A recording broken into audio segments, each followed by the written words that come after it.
পৃথিবীতে মানুষ সুরাত যেটা ছিল আল্লাহ রাসূলের, এটা কেউ আর ধরতে পারবে না। কথা ভালোভাবে বুঝবেন। তাহলে আল্লাহ রাসূলের কয়টা দিক? দুইটা দিক। একটা হলো সিরাত আর একটা হলো সূরত। সূরত হলো আল্লাহ রাসূল সাল্লাল্লাহু আলাইহি ওয়াসাল্লামের চেহারাটা কেমন ছিল, তার তিনি চুলগুলো কেমন আঁচড়াতেন, তার হাতটা কেমন ছিল, তার চোখের চাহনিটা কেমন ছিল, এটা হলো সূরত। আর সিরাতটা হলো রাসূল কারীম সাল্লাল্লাহু আলাইহি ওয়াসাল্লাম যেটা রেখে গিয়েছেন, সাহাবাদেরকে বলেছেন কিয়ামত পর্যন্ত মানুষ যা কিছু মানবে এটা হলো সিরাত। কথা বুঝতে পারছেন? তাহলে সূরতটা কেমন ছিল আগে এটা আমরা বুঝি, এরপরে আমরা সিরাতের কাছে আসি, যেটা আমাদের সময় একেবারে সংক্ষেপ। আমি জানি না কতটুকু আপনাদেরকে বুঝাইতে পারবো আল্লাহ রাসূলের সিরাত থেকে। সূরতের ক্ষেত্রে আমরা দুইটা উদাহরণ দিব, তাহলে বুঝতে পারবেন যে কিয়ামত পর্যন্ত এই সূরত আর কেউ ধরতে পারবে না, কাউকে আল্লাহ তাআলা দিবেন না। এক নম্বর সূরত হলো আল্লাহ রাসূল সাল্লাল্লাহু আলাইহি ওয়াসাল্লাম মক্কা থেকে মদিনায় যাচ্ছেন। মদিনায় যাওয়ার সময় একটা গোত্রের কাছে একটা জায়গায় মরুভূমির ভিতরে থামলেন, সে বাড়ির সামনে থামলেন। এই বাড়ির এই এলাকার লোকজনকে, এই বাড়ির লোকজনকে বলা হয় উম্মে মাবাদ। রাসূল কারীম সাল্লাল্লাহু আলাইহি ওয়াসাল্লাম আবু বকর তার সাথে উম্মে মাবাদের কাছে আল্লাহ রাসূল সাল্লাল্লাহু আলাইহি ওয়াসাল্লাম বললেন যে আমাদের পানির তৃষ্ণা পেয়েছে, আমাদের খাওয়ার কিছু আছে কিনা আপনারা যদি দিতেন তাহলে এটা আমরা গ্রহণ করতাম। তো উম্মে মাবাদ বলতেছেন যে আমার ঘরের ভিতরে কোনো কিছু খাবার দেওয়ার মতন নাই, পানিও নাই। রাসূল কারীম সাল্লাল্লাহু আলাইহি ওয়াসাল্লাম দেখলেন তার ঘরের ভিতরে সামনে ছোট্ট একটা ছাগল, যে ছাগলের দুধ হয় না, বান আছে ছোট্ট কিন্তু দুধ হয় না। রাসূল কারীম সাল্লাল্লাহু আলাইহি ওয়াসাল্লাম এই ছাগলের বানের ভিতরে তিনি বিসমিল্লাহ বলে হাত দিলে সাথে সাথে সেখান থেকে আল্লাহ রাসূল সাল্লাল্লাহু আলাইহি ওয়াসাল্লামের এই হাত দেওয়ার সাথে সাথে ভয় করতে সেখান থেকে দুধ পাওয়া শুরু হয়ে গেল। সুবহানাল্লাহ। আমার ভাইরা, বিশ্বনবী সেখান থেকে চলে গেলেন। উম্মে মাবাদের স্বামী যখন ঘরের ভিতরে আসলো, আসার পরে বলল ঘরটা যেমন দেখে গিয়েছিলাম, আসার পরে দেখি ঘরের চেহারা পাল্টে গিয়েছে, আমার কাছে মনে হচ্ছে যে একটু চেঞ্জ কেন? উম্মে মাবাদ বলেন এমন একটা ব্যক্তি আমার বাড়ির সামনে আজকে এসেছিল, ইতিপূর্বে আমি তাকে দেখি নাই, তবে তার চোখের দিকে আমি তাকিয়ে দিয়েছি, তার চোখের দিকে তাকিয়ে দেখেছি, তার মাথার দিকে তাকিয়ে দিয়েছি, তার মাথা থেকে পা পর্যন্ত আমি তাকিয়ে তাকিয়ে দেখেছি। আমার কাছে মনে হচ্ছে পৃথিবীর সব থেকে সুদর্শন একজন মানুষকে আমি দেখেছি। আমার ভাইরা, পূর্ণিমার চাঁদ হযরত আয়েশা রাদিয়াল্লাহু তাআলা আনহা বলেন একদিন আমি রাতের বেলা বিশ্বনবীকে নিয়ে বসে আছি, আমি একবার চাঁদের দিকে তাকাই আর একবার আমার নবীর দিকে তাকাই, আমি দেখতে পেলাম ওই পূর্ণিমার চাঁদের থেকে আমার বিশ্বনবীর চেহারা আমার কাছে বেশি ভালো লাগে। এটা বললে অনেক বলা যাবে। তাহলে এটা হলো সূরত, আল্লাহ রাসূলের চেহারাটা কেমন ছিলেন। আল্লাহ তাআলা কোরআনুল কারীমের ভিতরে একজন নবীকে আল্লাহ তাআলা তার চেহারার প্রশংসা করেছেন যে তার চেহারা কেমন ছিল। ইউসুফ আলাইহিস সালাতু ওয়াস সালামের ঘটনা আপনারা জানেন। ইউসুফ আলাইহিস সালাতু ওয়াস সালামকে যখন ঘরে আনা হলো, সমস্ত মহিলাদের কাছে আপেল দিয়ে বলা হলো তোমাদের আপেল কাটতে হবে, ইউসুফকে ঘরে আনতে হবে। ঘরে ভিতরে আনা হলো, সমস্ত মহিলারা ইউসুফ আলাইহিস সালাতু ওয়াস সালামের চেহারা দেখে তাদের হাত কেটে ফেললো। ইউসুফের চেহারার ঝলক তাদেরকে অবাক করে দিল। তারা এক বাক্যে বললো হাযা মালাকুন কারীম, এটা মানুষ না, এজন সম্মানিত একটা ফেরেশতা। আমার ভাইরা, হযরত আয়েশা রাদিয়াল্লাহু তাআলা আনহা বলেন আমার মনে হয়েছে ইউসুফ আলাইহিস সালাতু ওয়াস সালামের চেহারা আল্লাহ তাআলা রব্বুল আলামিন আমার নবীর ভিতরে তার থেকে বেশি চেহারা দিয়ে দিয়েছে। তাই এটা হলো আল্লাহ রাসূলের সূরত। এই সূরতটা কেউ আর ধরতে পারবে না।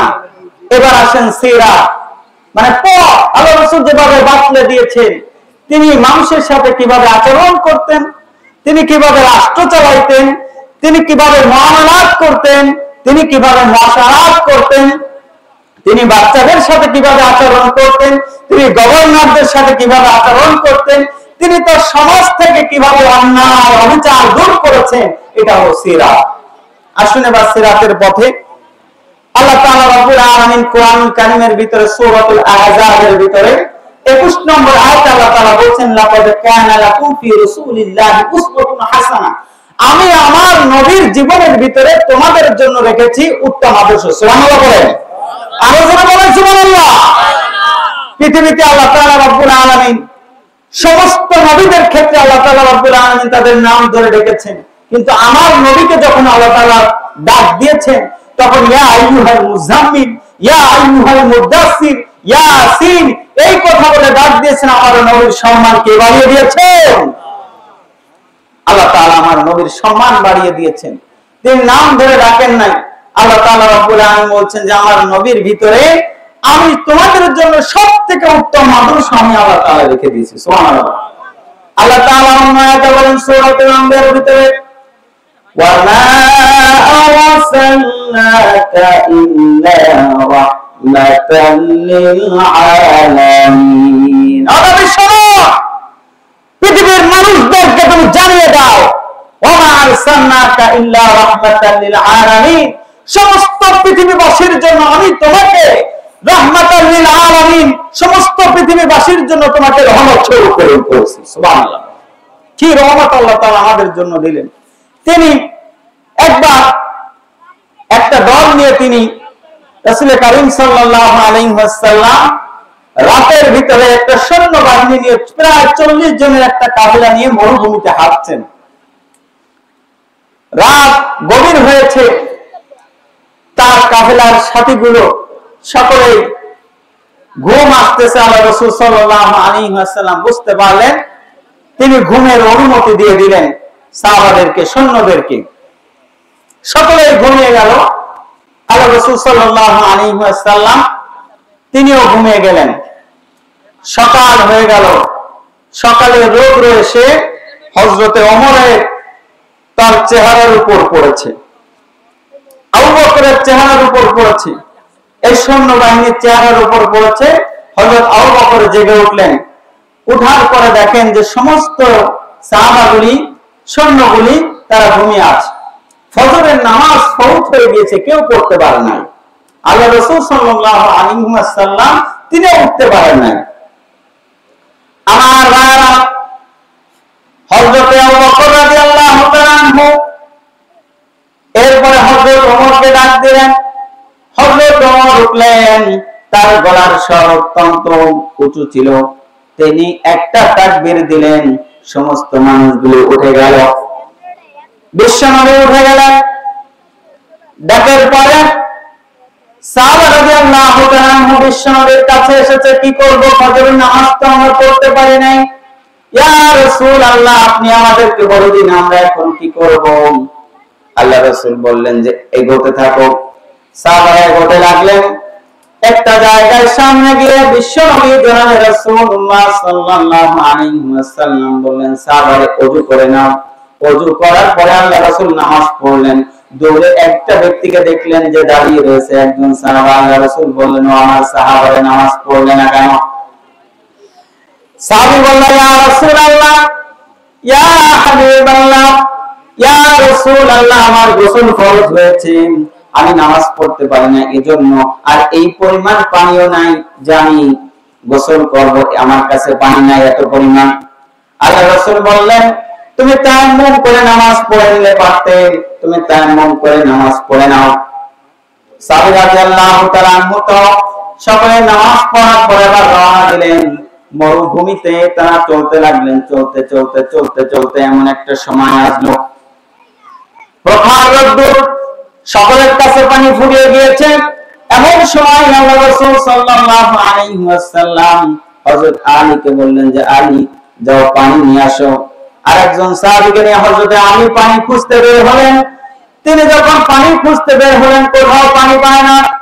দূরে একজন ব্যক্তিকে দেখলেন, দেখা যায় সামনে গিয়ে হাঁটতে হাঁটতে দেখলেন একজন মহিলা উটের উপরে দুইটা মশকে পানি বললেন যে এখানে কোনো পানি আছে নাকি আমাদেরকে আপনি বলেন। মহিলা বলল এই মরুভূমির ভিতরে একদিন এক রাত পর্যন্ত যদি তোমরা হাঁটতে থাকো কোথাও পানি পাবা না, আমি অনেক দূর থেকে এই পর্যন্ত পানি নিয়ে এসেছি, সুতরাং তোমরা পানি খুঁজে পাবা না, অন্য কোনো ব্যবস্থা করো। হযরত আলী বললেন যে আপনি আমাদের সাথে একটু চলুন, রাসূল করিম সাল্লাল্লাহু আলাইহি ওয়াসাল্লামের কাছে আপনি আমাদের সাথে একটু চলুন।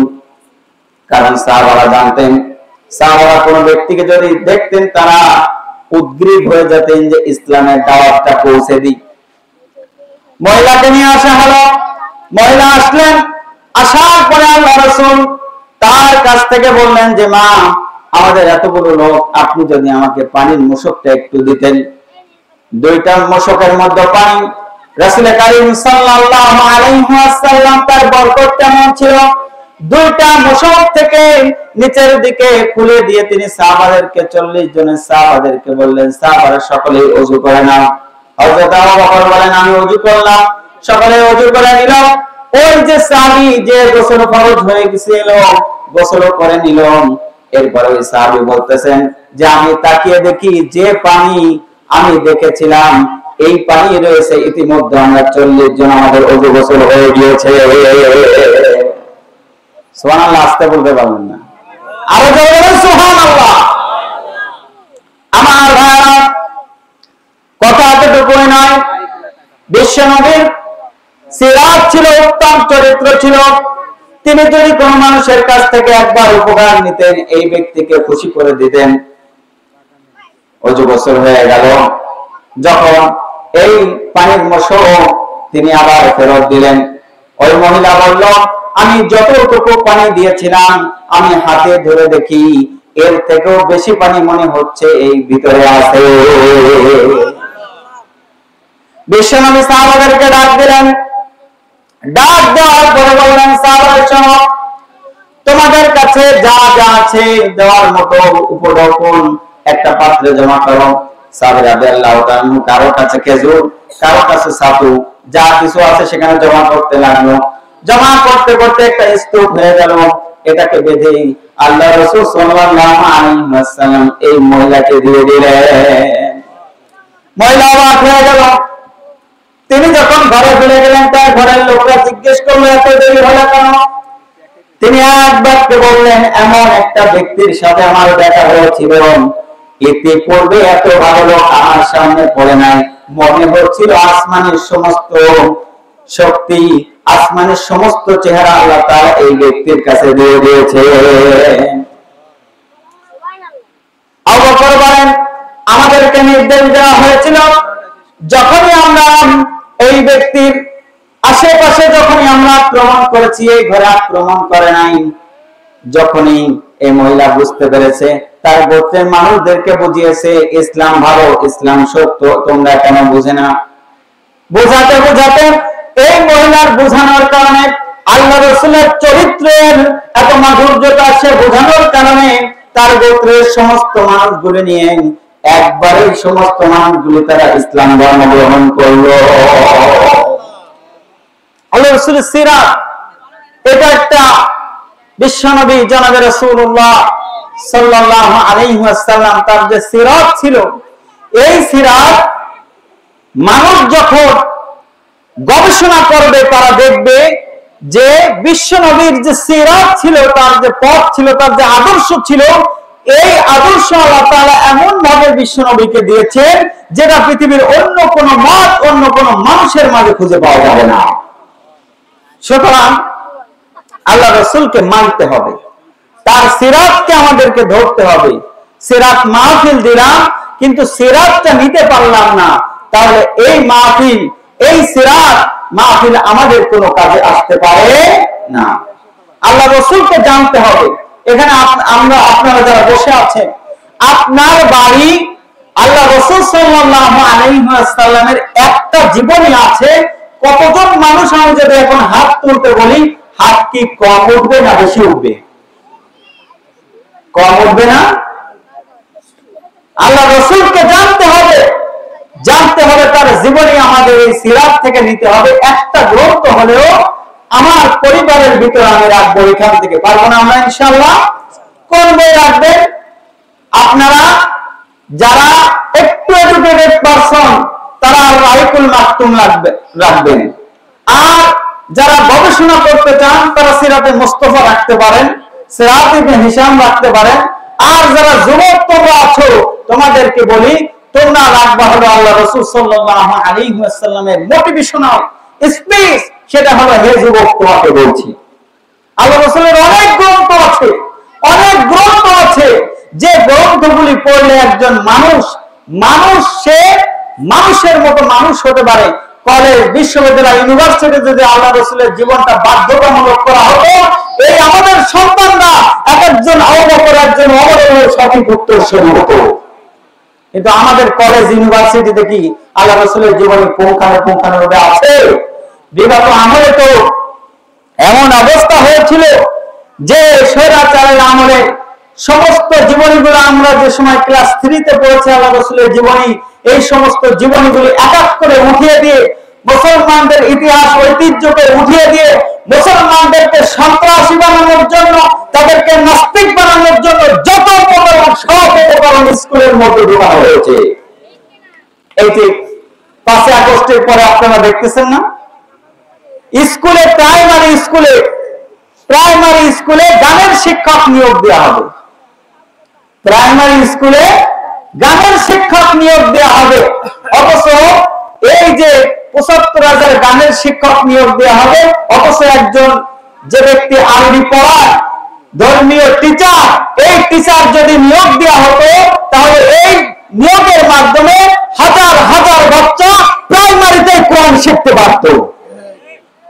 আমাদের ব্যর্থতা, আমাদের টাকায় প্রধান উপদেষ্টার বেতন চলে, আমাদের টাকায় ওসির বেতন চলে, আমাদের টাকায় ডিসির বেতন চলে, আমাদের টাকায় ইউএর বেতন চলে, পুলিশের বেতন চলে, অথচ শিক্ষকের বেতন চলে।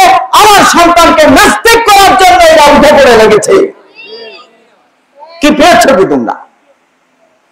একটা সন্তান, একজন মুসলমানের সন্তান প্রাইমারি স্কুলে যাবে তোমার গান শেখানোর জন্য, এই তামাশা আর চলতে দেওয়া যাবে? কথা বল না কেন? এই তামাশা আর চলতে দেওয়া যাবে? প্রধান উপদেষ্টা সহ যারা দায়িত্বে আছে তাদেরকে আমি বলতে চাই যে 15 বছরে যে ন্যারেটিভ তৈরি করা হয়েছিল ইন্ডিয়ার প্রেসক্রিপশনে, আমাদের সন্তানদেরকে নাস্তিক বানানোর যে পরিকল্পনা করা হয়েছিল, মুসলমানদের রক্ত থাকতে এই অভ্যুত্থানের পরে এরকম আর ন্যারেটিভ তৈরি করা যাবে না। আমাদেরকে জানতে হবে, কথা বলতে হবে যে আমার সন্তান কলেজের সন্তান স্কুলে যাবে, আমি আমার সন্তানকে গান শেখানোর জন্য আমি আমার সন্তানকে স্কুলে পাঠাবো না।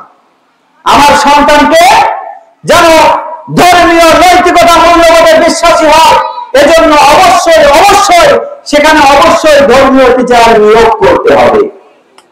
যদি আমরা এটা পারি তাহলে আশা করা যায় আমাদের সন্তানগুলি আল্লাহ তাআলা রব্বুল আলামিন যাদেরকে আল্লাহ তাআলা মেধা দিয়েছে, এই মেধা কাজে লাগিয়ে সিরাতের উদ্ভাসিত কণ্ঠে তারাও একদিন ভালো ভালো মানুষ হয়ে সমাজের মধ্যে অবদান রাখতে পারবে। পারবো আমরা ইনশাআল্লাহ?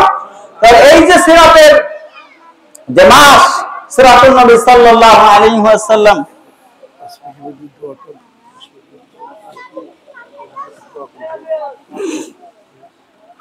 তাহলে এই যে সিরাতের মাসে আমরা আমাদের নিজেদেরকে গড়ব, সাথে সাথে আমার আত্মীয় স্বজন, পাড়া প্রতিবেশী সকলেরকে, আমার সাথে যার সাথে দেখা হবে তাদেরকে বলবো যে ভাই, আল্লাহ রাসূলের জীবনী ছাড়া আমাদের আর কোনো বাঁচার উপায়, আল্লাহ রাসূলের জীবনী ছাড়া আমার আর কোনো বাঁচার উপায়। তার আদর্শ উত্তম আদর্শ, তিনি যেমন সংসার চালিয়েছেন ঠিক তেমনি ভাবে ব্যক্তি থেকে, সমাজ থেকে, রাষ্ট্র থেকে সবকিছু তিনি চালিয়ে দেখিয়ে দিয়েছে যে রাষ্ট্র কিভাবে চালাইতে হয়। আমাদের সময় কম না হলে আল্লাহ রাসূল সাল্লাল্লাহু আলাইহি ওয়াসাল্লামের রাষ্ট্র ব্যবস্থা কেমন ছিল এটার একটা ঝলক আমি আপনাদেরকে দেখাইতাম। বিশ্বনবী জনাব রাসূলুল্লাহ সাল্লাল্লাহু আলাইহি ওয়াসাল্লাম রাষ্ট্র চালাইছেন না? কত বছর চালাইছেন? 10 বছর চালাইছেন। এরপর হযরত আবু বকর চালাইছেন না, 2 বছর 3 মাস চালাইছেন। হযরত ওমর চালাইছেন না, 10 বছর চালাইছেন। ওসমান চালাইছেন না, হযরত আলী রাদিয়াল্লাহু তাআলা চালাইছেন না। ইসলামের সোনালী যুগ যখন আমাদের ছিল, তখন একজন মানুষ তারা নিজেদের খাবারগুলি তারা রাষ্ট্রের কাছ থেকে সবকিছু পেয়েছে। সেখানে চুরি ছিল না, ডাকাতি ছিল না, রাহাজানি ছিল না, টেন্ডারবাজি ছিল না, চাঁদাবাজি ছিল না। মুসলিম রাষ্ট্রের একজন রক্ষক তারা মনে করতো, যদি ওই ফোরাত নদীর তীরে একটা কুকুর না খেয়ে মারা যায়, এর জন্য আমাকে কাল কিয়ামতের ময়দানে আসামির কাজ বেড়ায় দেওয়াতে হবে। তাহলে আমাদেরকে সিরাতকে ধরতে হবে। তাহলে সিরাতকে আপনি কিভাবে ধরবেন? হযরত আয়েশা রাদিয়াল্লাহু তাআলার কাছে জিজ্ঞেস করা হয়েছিল, আল্লাহ রাসূলের সিরাত কেমন ছিল, তার আদর্শ কেমন ছিল? তিনি বলেছিলেন, ডু ইউ হ্যাপেন দ্য কোরআন? কেন আপনি কোন কোরআন? তুমি কি কোরআন পড়ো না? কোরআন ছিল আল্লাহ রাসূলের সবথেকে উৎকৃষ্ট উদাহরণ, তার জীবনীতেই ছিল কোরআন। সুবহানাল্লাহ। তাহলে আমাদেরকে কোরআন পড়তে হবে, তাহলে আল্লাহ রাসূলের জীবনী আমরা জানতে পারবো। আমাদেরকে সিরাত পড়তে হবে, হাদিস পড়তে হবে, আল্লাহ রাসূলের জীবনীকে জানতে হবে। যদি আমরা জানতে পারি, মানতে পারি, আশা করা যায় কাল ওই কঠিন কিয়ামতের ময়দানে বিশ্ব নবী জনাব রাসূলুল্লাহ সাল্লাল্লাহু আলাইহি ওয়াসাল্লাম আমাদেরকে তার হাউজে কাউসারের পানি পান করিয়ে তিনি আমাদের সাথে নিয়ে জান্নাতে প্রবেশ করবেন। সুবহানাল্লাহ।